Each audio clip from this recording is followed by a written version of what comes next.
welcome to Digital Marketing Intelligence Ask the Experts, a live bi-weekly show to help you know what to do and what's new in digital marketing for 2021 and beyond. Ask questions, suggest topics, and grow faster with actionable insights and proven strategies from the world's leading experts.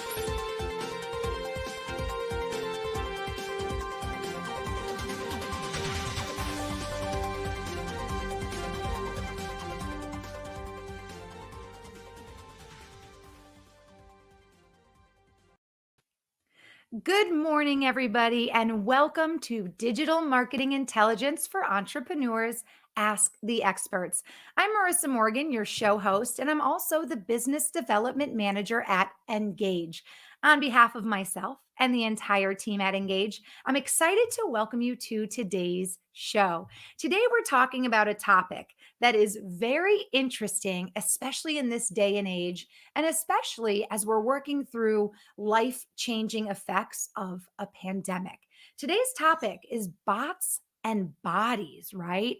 How to accelerate, growth in 2021, but how that depends on your ability to strike a balance between digital and humanistic strategies, right? This idea that we've got the bots now, the digital, the virtual, but we also have the bodies. We're all humans. We want to connect with each other.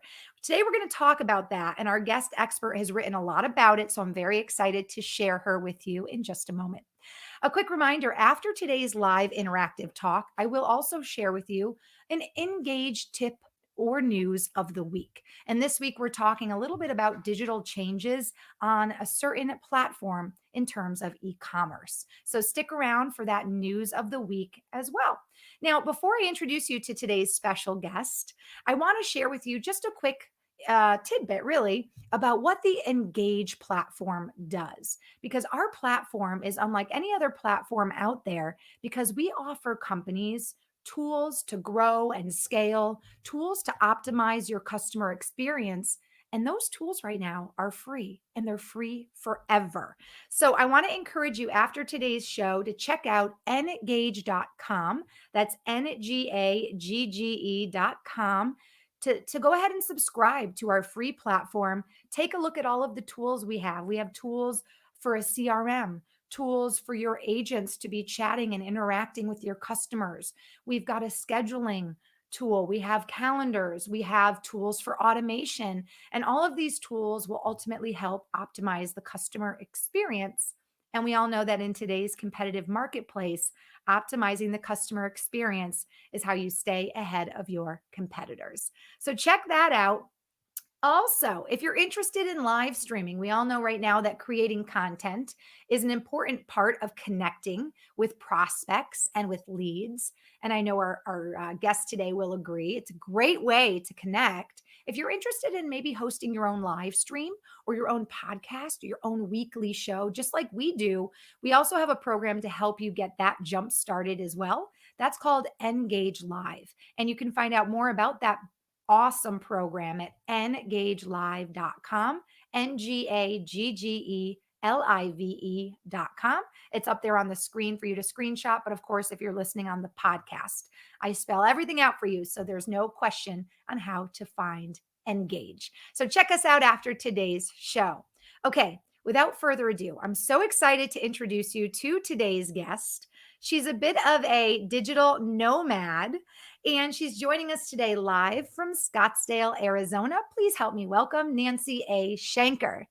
Now, if you don't know who Nancy A. Shanker is, you need to.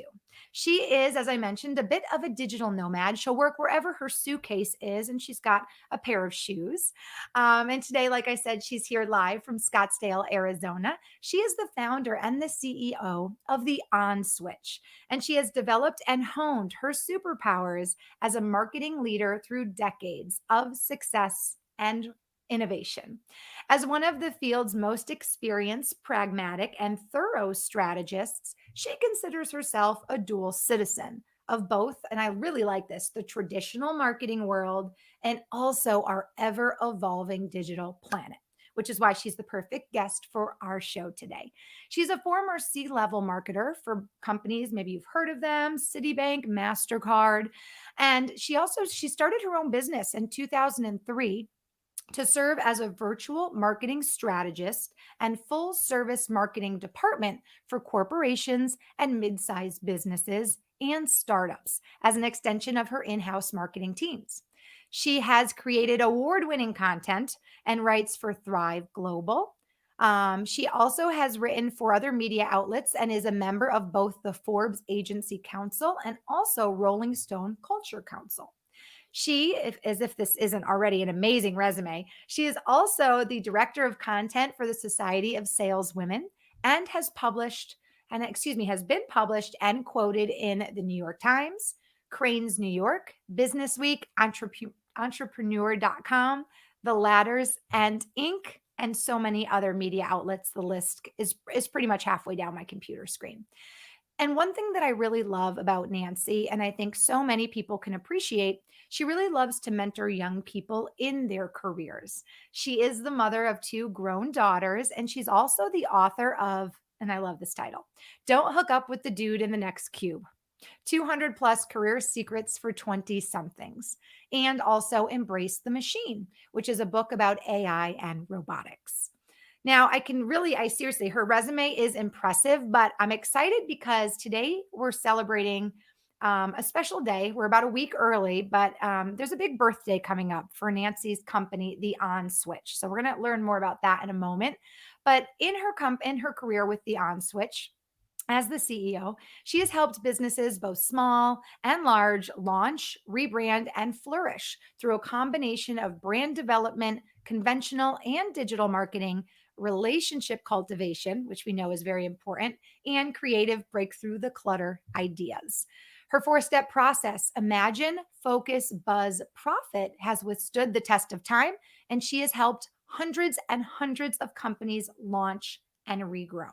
She also holds an AB in English and Psychology from the University of Michigan in Ann Arbor and a graduate diploma in book publishing from New York University. She's also completed Kellogg's Executive Communications program. And today she's all ours for the next 45 minutes as we talk about bots and bodies. Nancy, welcome to our live interactive talk today. And I'm so excited you're here, and just say hello to our audience, and then we'll talk about this special birthday that's coming up.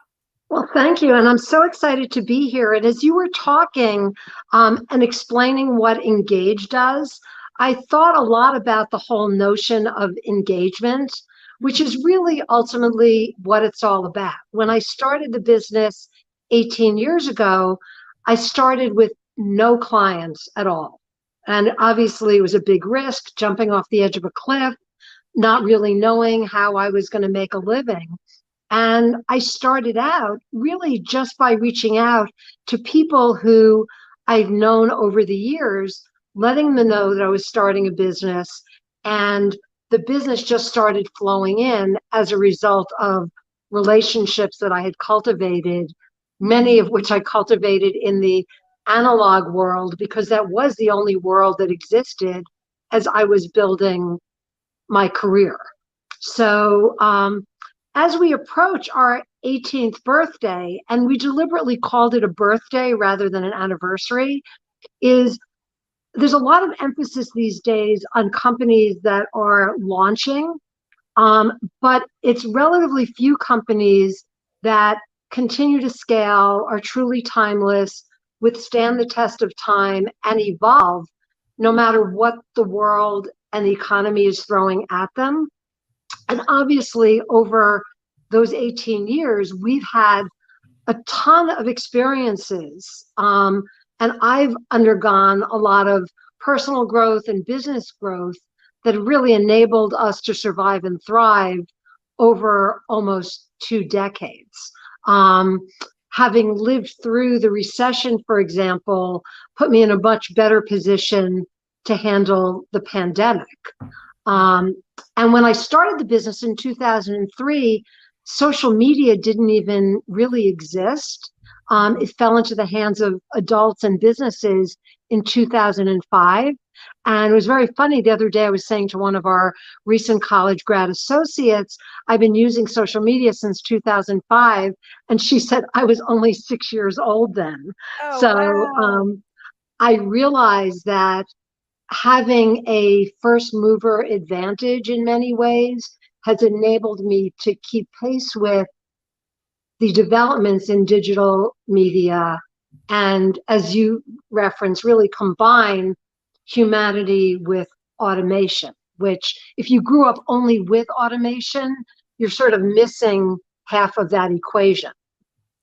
And you know what? I think that that really speaks to something that many of us are experiencing, specifically with age groups that are younger than we are, Nancy, is so many people have grown up in such a digital world that they don't understand the importance of nurturing relationships. They don't understand the importance of the humanistic approach to marketing because they're so used to being behind their screens. They're so used to only texting or only doing things virtually or not having to have a human contact to achieve so much of what they're doing. So I think this is a really important topic right now for the younger generation that is growing up, especially through the pandemic, where things are going very much to one extreme in that regards. But it's also important for those of us who grew up in one era, and you talk to that and have seen so many changes. This is just such an important topic right now. It really doesn't matter what industry you're in or what age you are. Yeah, and I actually have been involved in tech since I was in my 20s. And there is this real fallacy right now that anybody over the age of 35 or 40 is a dinosaur, but they often forget that, technology has been evolving since the 60s and 70s. I often refer to myself as an OG of tech, but there is, I call ageism the final ism that needs to be tackled, because there's an assumption, especially if you're a woman of a certain age, that you can't possibly be digitally savvy. And I am proof positive, and maybe I am that, one out of 100, but that's all it takes. Is we need to change that perception that if you're older, you can't possibly be cued into technology, especially as a woman. And I think that's great that you brought that up too, because I think as a woman myself who's in the digital marketing and digital technology world, digital marketing technology, it is all inclusive. And I think we all bring something special and we all bring different experiences and different ideas. And it goes back to that old saying, teamwork makes the dream work. And the more different ideas you have flowing and the more this even nowadays teams are a big part of companies, right? Because we've all learned that when you have more ideas flowing, you're going to be more successful, and it's not all about the one person, the one idea. It's all about the team. So Exactly. And back to the whole notion of humanity plus technology, mhm. um, it's almost as if sales has become overly digitized, and a lot of salespeople don't realize that when they're talking about customer engagement, it's still ultimately an audience of one. And if Mhm. you're marketing a very expensive enterprise product Right. to a C-level executive who is a man in his 50s, you may not want to start your outreach with, hey, how you doing today? Sort of meeting the customer where they are and understanding as much as you can about the ecosystem in which they live and how decisions do get made in corporate environments. And that gives me a distinct advantage, having come from a big brand background. I know what goes on in those conference rooms and in that decision making process, which enables me to combine digital tools with a human understanding of the person who I may be selling or communicating with. Which makes you the perfect guest today to talk about this concept of bots and bodies. Before we dive into really the bulk of our conversation today, I do want to pop up a comment. Daniel is watching and he says, welcome. Daniel, thank you so much for joining us.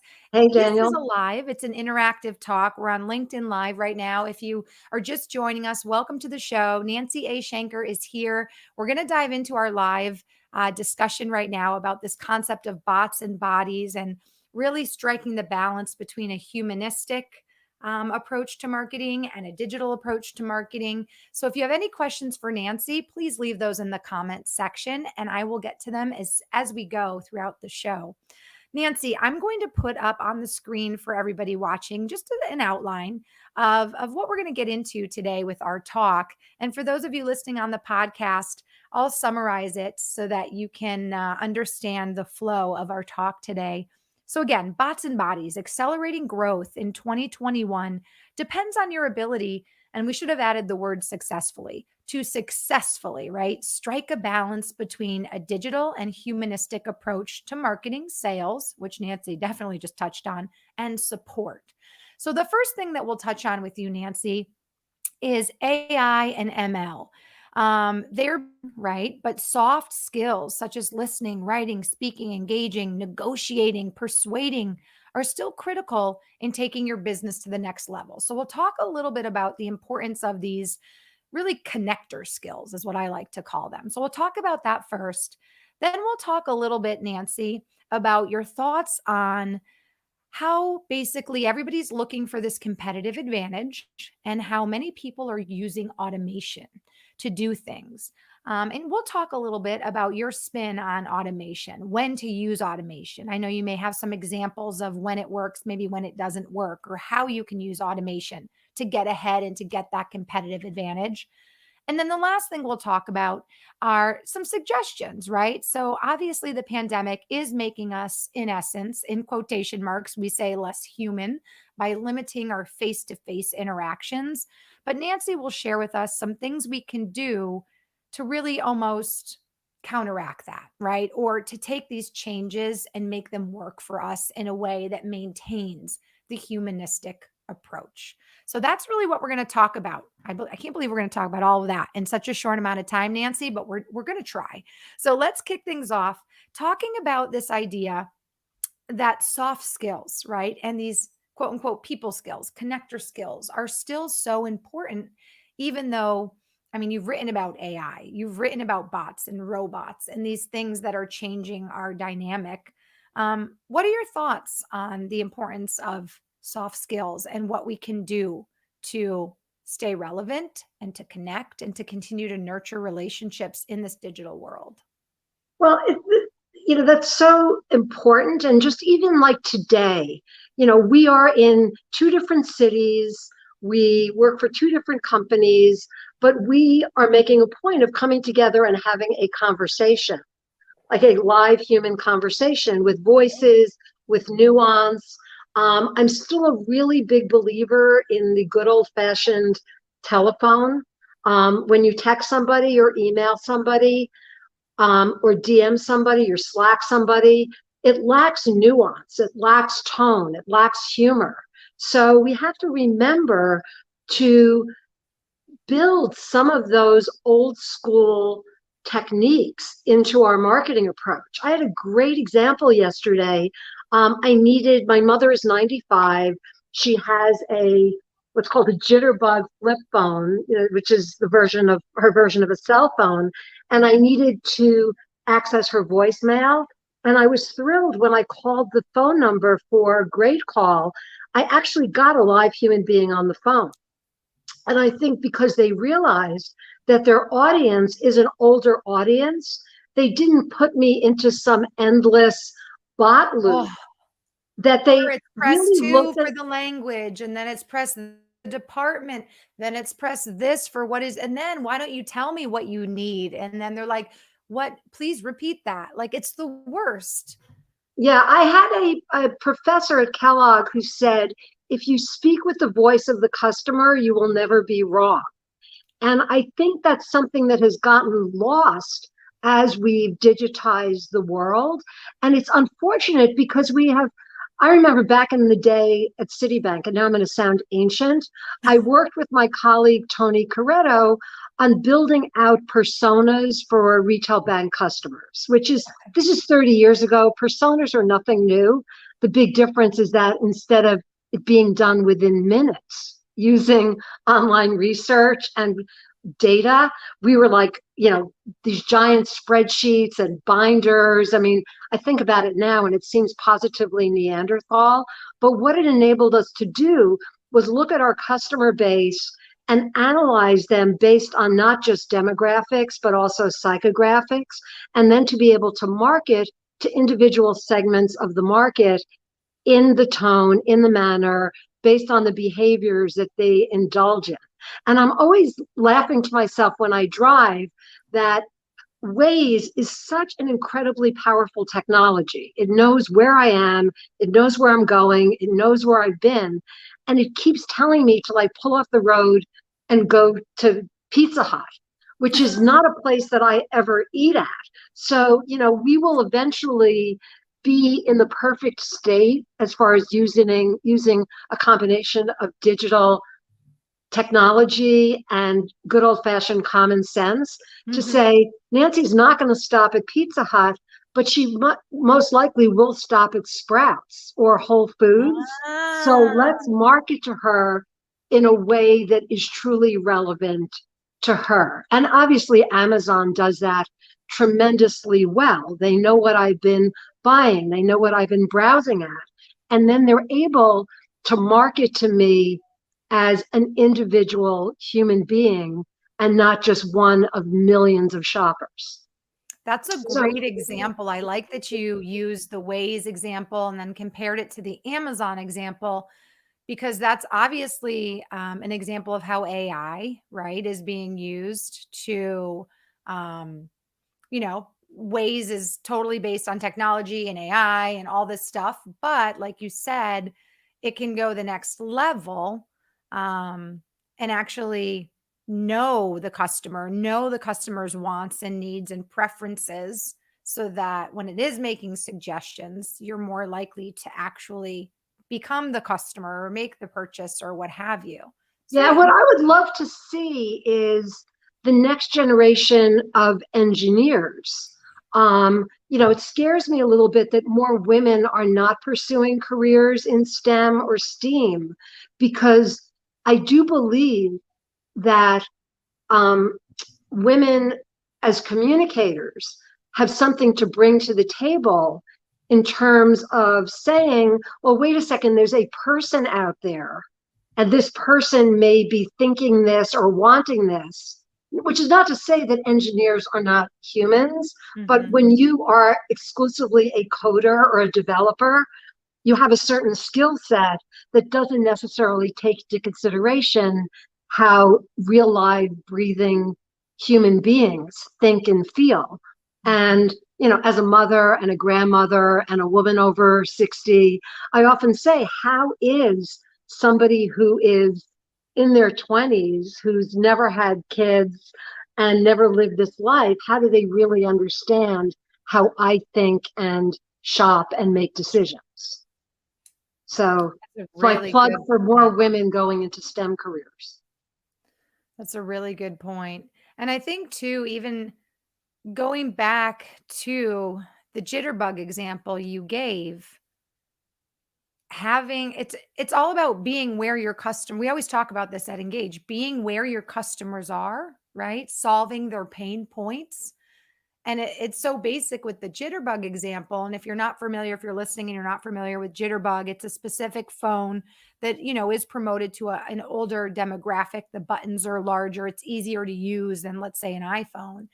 But if you think about the need of that person, it is to stay connected in a way that they're comfortable with, right? So being able to call customer service and talk to a human, yeah, I don't think, and no offense to anybody younger that's listening, but Nancy, I don't think necessarily a 20-year-old came up with that idea. So I do think it's important, kind of going back to the teamwork, to have all diversities and all ages, and especially women and especially older people on your teams, because they're like you just said, their experience is going to be so different from somebody who's maybe in their 20s, but maybe this exceptional coder or this tech wizard. So I think that these are all really interesting points you're bringing up. Yeah, and also keep in mind that people um, over 50 control 70% of consumer spending today.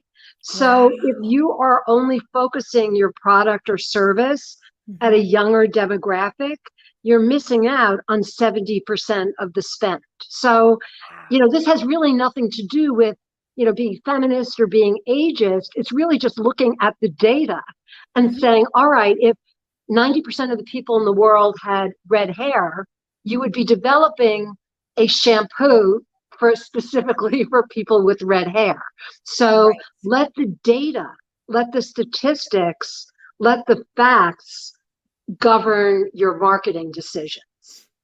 Important point you're bringing up too, is it is very important in any sort of marketing strategy to include research as a big part, right, of your just of your strategy in general. We talk about that all the time. It's a shame when people get excited about an idea and they spend all this money to formulate it and put it out there, and then they go back and go, "Oh wow, if I just done the research first, right, I would have realized that maybe my idea And wasn't what's on point."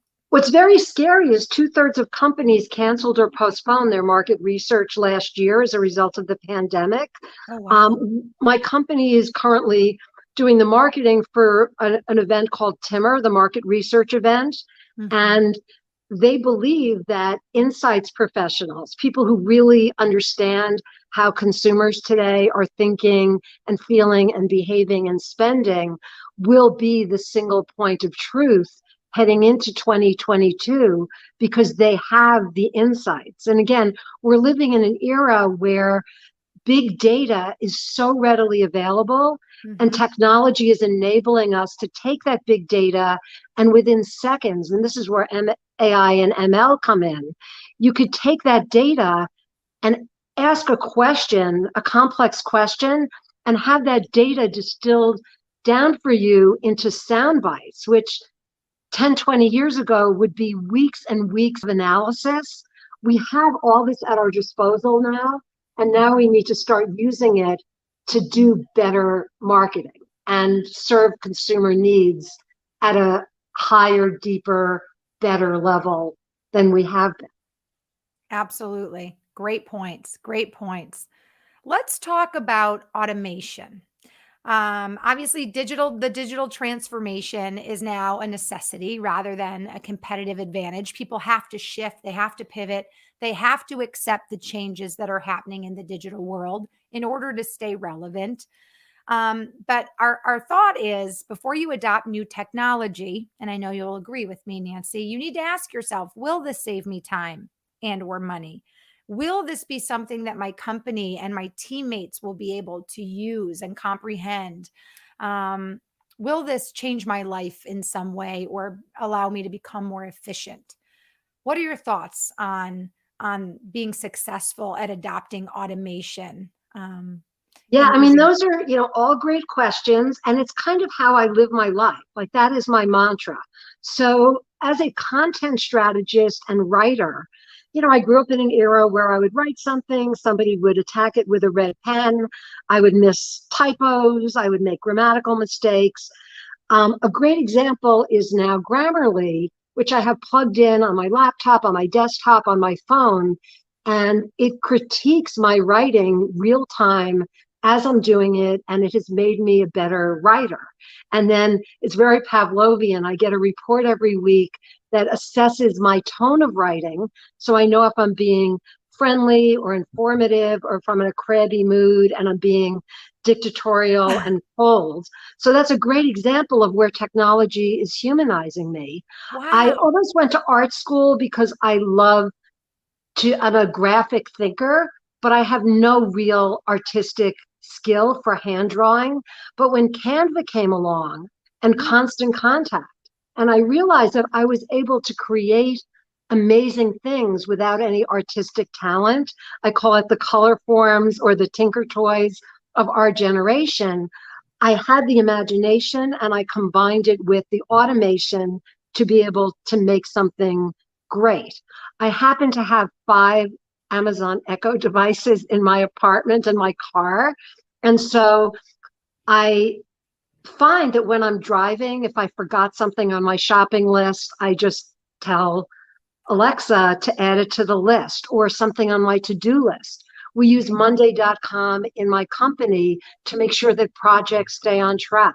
We use Google Docs as a collaborative tool. Mm-hmm. So I look at every piece of automation. Oh, one of my other favorite pieces, although I don't use it in my business because I don't really have a need for it, is conversational intelligence like Gong, which basically records sales conversations and then gives you what I call an immediate EKG, where you could see where you might have lost the customer along the way. So there are Wow. Wait, what is that one called? Gong? Gong, Gong, Oh, Gong.io. There's also a company called Sendoso, which just got a huge round of funding, Series C funding, which is automated gift giving. So wow. these are examples of technologies that exist to make humans better, faster, more efficient versions of themselves. So it really begins by saying, what is it that I need to do in my work life and my personal life? Mm-hmm. And what kind of technology exists today that will accelerate that process? You I know, love the way you put that question together. What do I need to do to be better? Wait, what did you say? What do I need to do to be better? Basically, better in my workplace, for my better, company, for my faster, faster. smarter. And then, As a business owner, and this ties in with our 18th birthday, one of my Achilles heels is, as a creative, I really, really despise looking at Excel spreadsheets or balance sheets, and I have to force myself to do it, but it's a critical part of running a business. You look at something like QuickBooks, that I wouldn't say it makes it fun, but it makes it really simple for me to like call up from my phone, from my laptop, to see how is my business performing this month? What does my P&L look like? Who owes me money? So Mhm. those are all like examples of what is the purpose of the technology. It's not technology for technology's sake. And there certainly are a lot of really cool technologies out there, but you need to separate those shiny objects from things that are really, that have utility or make you a better version of yourself. Great tips. And I like the idea too that if you ask yourself what you need to do, like this gift giving technology, what is it? Sendoso. Sendosa. So we all know that connecting, right, with our customers, our clients, um, showing them we care, showing them that they're important to us. That's a big part of what we've been talking about in this year in 2021. And if you know that that's something you want to do for your customers, maybe it's a gift on the anniversary of a certain date, or maybe you remember certain dates because they're in your CRM, dates that are important to your customer.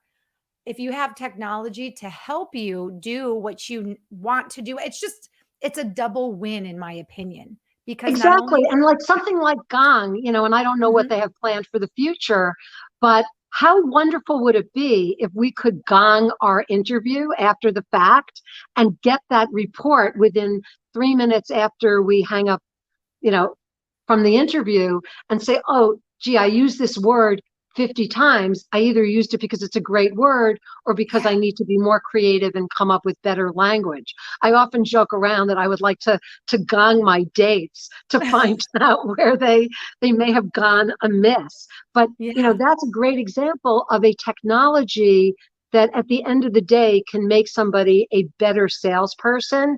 It takes the subjectivity out of the conversation. Whereas in the past, your sales leader might be saying to you, oh, I think you need to be more assertive. Hmm. Whereas if you're using technology for the assessment, then it's not a matter of personal opinion. It's quantifiable fact. That Right. said, and again, I used Grammarly as an example. Even though Grammarly critiques my writing, I could still do a manual override and say, well, the machine doesn't know that that is a term, or that I was making a joke and that's why I said it that way. Or Right. the company that I'm writing for prefers passive tense to active tense. So they're calling me out on something. So I'm hoping that as the technology evolves, artificial intelligence will get even more intelligent, but it's Mhm. the responsibility of human beings to develop and fine tune that artificial intelligence to make it less artificial, if that makes sense. Absolutely. I just got a question actually emailed into me, Nancy, for you. It's from Elizabeth, and she's asking, she heard you at the beginning of the show mentioning that the phone, it like shouldn't be underrated and we should consider going back to the phone. So she said, "What do you have any tips or suggestions when the only option you have is an email, through LinkedIn or perhaps a message?" Because she said, "I'm so used to these auto-generated emails from companies I know right away. They're just trying to sell me something. And I want to make sure I don't come across that way when I message people to connect, right? Or to network." So she's just asking if you have any suggestions, if Yeah, all that's you a have. great question, Elizabeth. And, as somebody who has worked in PR and pitched journalists, this is a skill that I always tell people when they're pitching the media. And I also, because I write and I get pitched all the time, before you send somebody a note, Hmm. do a little bit of what I call friendly stalking. Look at their LinkedIn profile, Google them, and find some common note or something that you can say to them that indicates that you actually know something about them, but not in a creepy way. Like whenever I get a note from somebody who's pitching me something and they say, "Oh, I saw in your profile that you went to U of M, go blue." Or I read your article about blah de blah in Rolling Stone. Love the point you made about such and such. It's beyond flattery. It's letting that person know that you care enough to research at least a little something about them, and that automatically humanizes and personalizes your interaction. That's a great response. So, Elizabeth, I think and also a great question. And it ties right into the next thing I was going to ask you, Nancy, as we're, starting to wrap up our talk, is some suggestions you might have, Nancy, to counteract, the way that the world has changed, the fact that we are becoming kind of less human. Tips you have to almost counteract that and to stand out in a good way, in a, "Oh wow, no one's done that before," or, "Oh wow, it's so unique that this person did this because I'm so used to nobody doing that anymore." So I Well, the like I first thing like I your would tips say for is Elizabeth. now that the world is starting to safely open up again, get off your ass. Hopefully, I can say that on air. Get off You your did, ass so it's and okay. go to a conference, go to an event. Obviously, be safe, be healthy. But this week is really the first time in a year and a half that Mhm, I've been not only doing, calls like this, but actually getting out into the quote unquote real world. mhm. I've been to a couple of conferences and trade shows since the world started opening up again. Companies are taking really, really tight health precautions. So don't use that as an excuse. Get out and be human. At least one day every couple of weeks, be safe, get tested, yada, yada. But, don't forget that there are flesh and blood people out there. Use the technology that you have at your disposal to build relationships. It's not Mhm. just about sitting on a Zoom call, blah, blah, blah, blah, blah, but creating online experiences that are fun, that are engaging, that are exciting, that people look forward to participating in.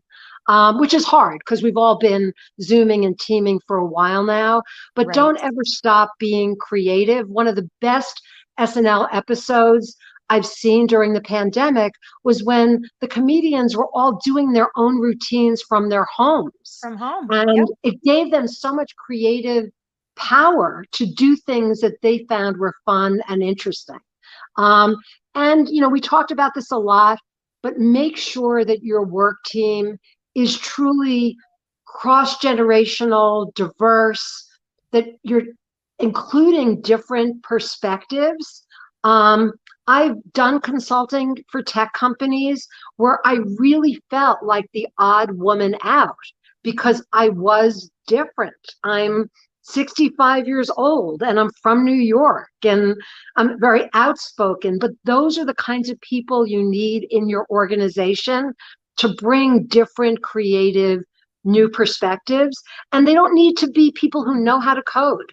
I would, if somebody asked me to write a line of code, I would fail the test, but I understand enough about what technology can do to combine my human common sense with technology to say, can we develop something that could do this? Um, so yeah, that's obviously I'm not too passionate about what I do, but yeah, Not at that's all, not at all. No, this is great, and also, I think one thing we've talked about in the past is that the digital transformation or the changes we're seeing in our digital era has also made recruiting and hiring look a little bit differently. absolutely. You can do a Zoom interview from home. You can hire a consultant who can work remotely, and maybe she is a mother of 3, right? But she can still do her job from home. And, you can explore and take advantage of people's wonderful humanistic skills, even if they can't be walking into your facility door or office. And I I think know that's I'm very biased about that. I was on a call the other day where somebody was like really digging in and saying, I am never going to run a remote company. Everybody has to be in the office. And I wanted to say, like, dude, that ship has sailed. I've been running my company virtually for close to the entire 18 years. I did have office space and I worked out of WeWork co-working, but I am proof positive. We have somebody now working out of the Dominican Republic. I have an associate who's moving to Greece in October. I would rather hire the best and the brightest, regardless of where they live. And the upside is now I have a 24-hour work team. So I was going to say, globalization is actually a differentiator. oh, I So like that. I like that. yeah, so the world has changed.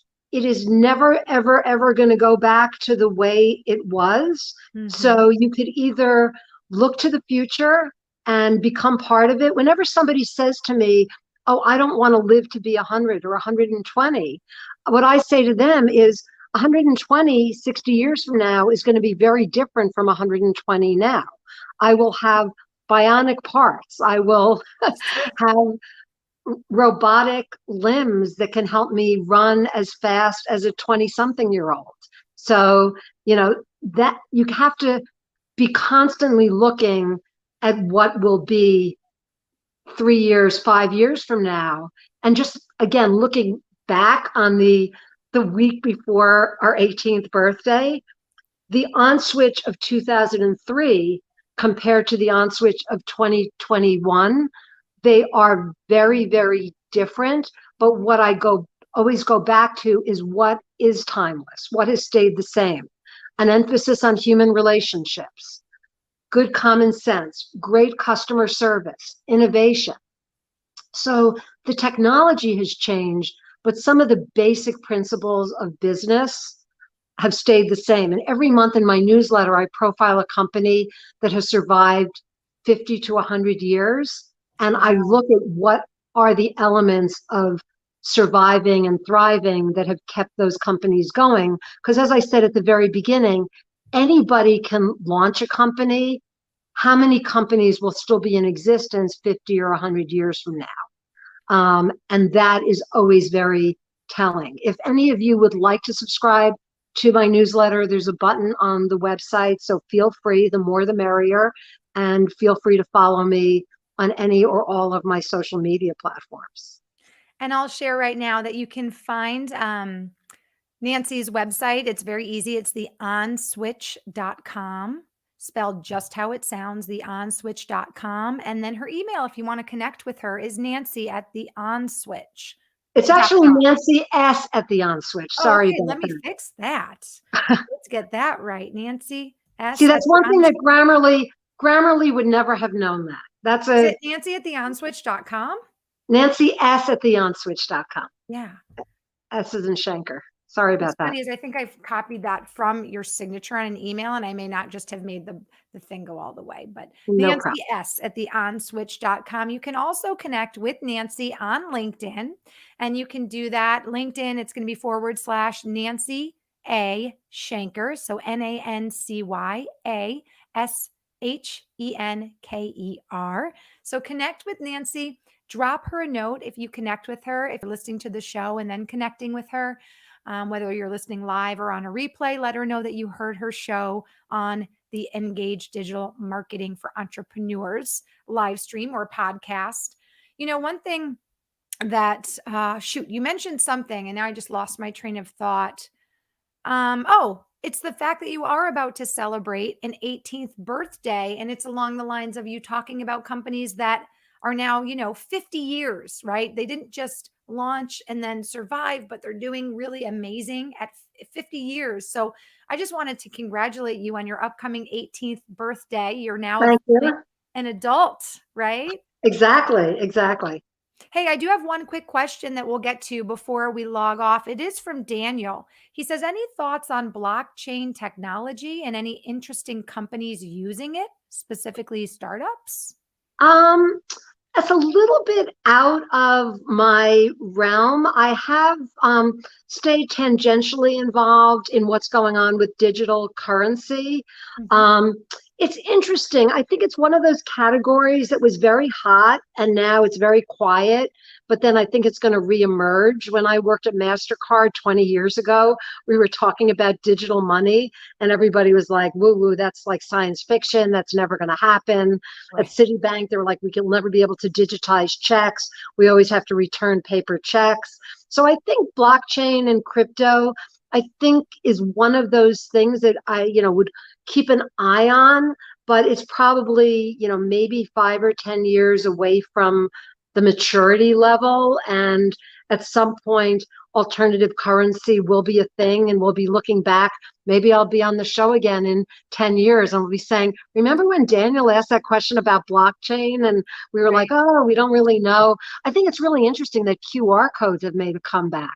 They launched and then they were dead, and now they're They're back. back. So They're that's back. again one of the advantages and curses of being as old as I am. I see stuff launch and then lie dormant for a while, and then it comes back again. I'm like, damn, I should have like invested in that back then. Back then, I know. I'd have to agree with you on QR codes. When people started mentioning it earlier this year, I said, wait, those black and white weird little things that I was annoyed with back then that I never used are back. I'm like, I have to jump on the thing. Hey, Yeah. Daniel, great question. And thank you for joining us for our live show. I always love when our audience drops us questions and comments. Elizabeth, thanks for emailing me your question for Nancy.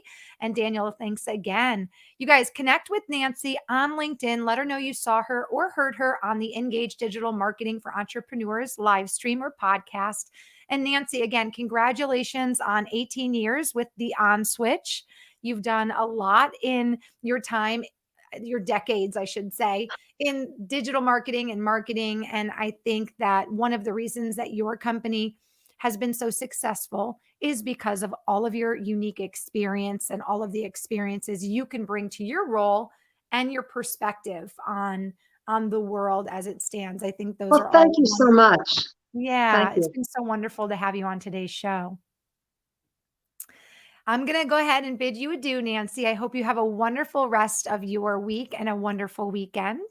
And I'm going to Thank dive you. into You as our well. Thank you so much. I'm going to dive into our Engage News of the Week. Again, you guys, make sure you go to LinkedIn, follow Nancy A. Schenker, and also on the onswitch.com, we'll have a place where you can go ahead, click a button, and get her blog, which I think would be an exceptional choice to just be in the know. And Nancy, just real quick again, what is the title of your blog? Well, my blog is called Bad Girl, Good Business. Um, and I also have a newsletter that goes out every couple of weeks, a non-spammy newsletter. It's more trends and tips than it is selling stuff. Great. So there's a little old-fashioned snail mail icon on my website and just click on that and you can subscribe to Constant Contact. Another one of my favorite automation tools that I've been using for about 12 years. Perfect. Thank you so much for sharing that with our audience. And thank you for Thank joining us you. today to share all of your incredible insights. All right. Take care. Bye-bye. Another incredible guest. Make sure you connect with Nancy. Good Girls, Bad Business. And she's got a newsletter. Go to theonswitch.com. And also, if you connect with her this week or next week, we are right now mid September, give her a congratulations on celebrating 18 years at the On Switch as CEO and founder. Okay, I've just got a quick minute. I want to share our Engage news of the week for this week. This week's Engage news of the week: TikTok has been testing a boost like promote option with selected profiles for a couple of months, and now it's available for all users. The ad feature is similar to the Facebook's boost button, and it allows brands to quickly and easily put amplify on their posts and basically turn them into living ads. With promote on TikTok, you can turn any organic TikTok video into an ad directly within the app. You can start reaching new audiences, build a following, and drive traffic to your business website or, of course, your own personal TikTok account. So check that out. And if you're just joining us, maybe you missed the show, you're just joining in, or you have colleagues that would benefit from all of Nancy A. Shanker's insights, make sure you check out our Engage LinkedIn page. We always replay our shows there. So it's a great place for you to check out the replays of our show at Engage on LinkedIn. And Engage always, NGA double GE, NGAGGE. And our logo is actually a rainbow colored cog, if that's helpful. Also, you can find out more about our platform itself at engage.com. So check us out there. That's where you can sign up to be a subscriber, take advantage of all of our free forever tools. And if you happen to have a topic suggestion for one of our shows, maybe you have a guest referral, or maybe you just want to get in contact with a guest from our show and you're not sure how, please feel free to reach out to me. My email is marissa.m@engage.com. And you can find me on LinkedIn as well. I am /the Marissa Morgan. So please feel free to connect with me there. Okay. Thank you so much for watching. Again, make sure you connect with our guest on LinkedIn and give her a big thank you for joining us on our show. And we'll see you back here next Tuesday, September 21st at 11 a.m. Eastern with our guest expert, Colin Lepiscopo. We're going to be starting a 4-part series with Colin, who is the former director of marketing of the world's largest social marketing resource. He's also a CRO expert. We're starting a 4-part series with him on how to increase conversions by up to 200%. And the first part of our 4-part series is next Tuesday. And we'll be talking about conversion rate optimization and customer mindset. So be sure to follow us on LinkedIn at Engage to find out more about our upcoming show guests and our upcoming show dates. And I'll see you back here next Tuesday, September 21st. And we'll talk about customer rate. I'm like literally tongue tied right now. We'll talk about conversion rate optimization and, of course, customer mindset. On behalf of myself and the entire team at Engage, I want to thank you for joining us. We'll see you next week.